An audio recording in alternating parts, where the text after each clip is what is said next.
You Must Bow. Heartbreak. Charlotte tripped Meghan for prominent role at Queen's funeral. Prince George and Princess Charlotte were set to take on a prominent role at the Queen's funeral. George, who is second in line to the throne, and his sister were the youngest mourners at the service in Westminster Abbey. Prince George, 9, and Princess Charlotte, 7, were the youngest mourners to follow the Queen's coffin as they marched through a robe-packed world leader in a mark of British monarchy's continuity. The Queen's great-grandson, who became second in line to the throne after her death on September 8, wore a navy suit and black tie as he walked alongside his father, the Prince of Wales, heir apparent to King Charles III. Walking alongside him were his younger sister, in a black dress and wide-brimmed hat, and her mother, the Princess of Wales. Charlotte's presence at Westminster Abbey was a reminder of how the Queen's reign ended hundreds of years of primal male genetics in the British monarchy from 2013. A younger son could no longer oust an older daughter in line to the throne,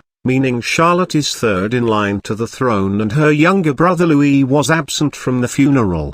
His fourth. You Must Bow. The 7-year-old princess appeared to tell her older brother, Prince George, as they waited for the Queen's coffin to pass. It seems Princess Charlotte, Queen Elizabeth II's great-granddaughter, is an expert on royal protocol. Prince George listened intently to his sister as she gave him the instruction while gesturing at them with her fingers at the same time. George and Charlotte, the Prince and Princess of Wales' two eldest children, William and Catherine, attended the Queen's funeral on Monday. Regarding Prince George's experience, Kate reportedly told Australia's Governor-General David John Hurley that somehow her eldest now realises how important his great-grandmother was and what's going on. Britain bid farewell to the Queen at a historic state funeral attended by world leaders, before a ceremonial journey past hundreds of thousands of mourners to her final resting place at the majestic Westminster Abbey, where the funeral took place. About 500 presidents,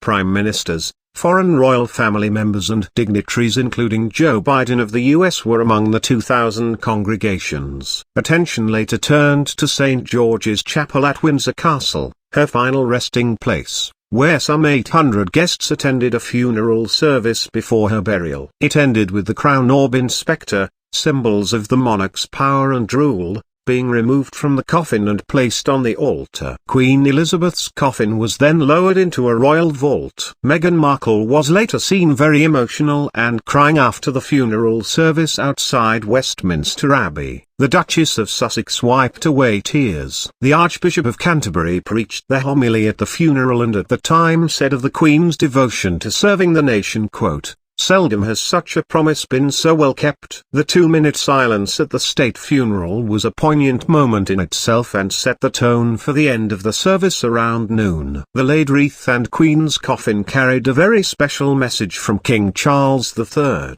the Queen's son and heir, who said in loving and devoted memory, "Charles R., where the R stands for Rex now that Charles is king.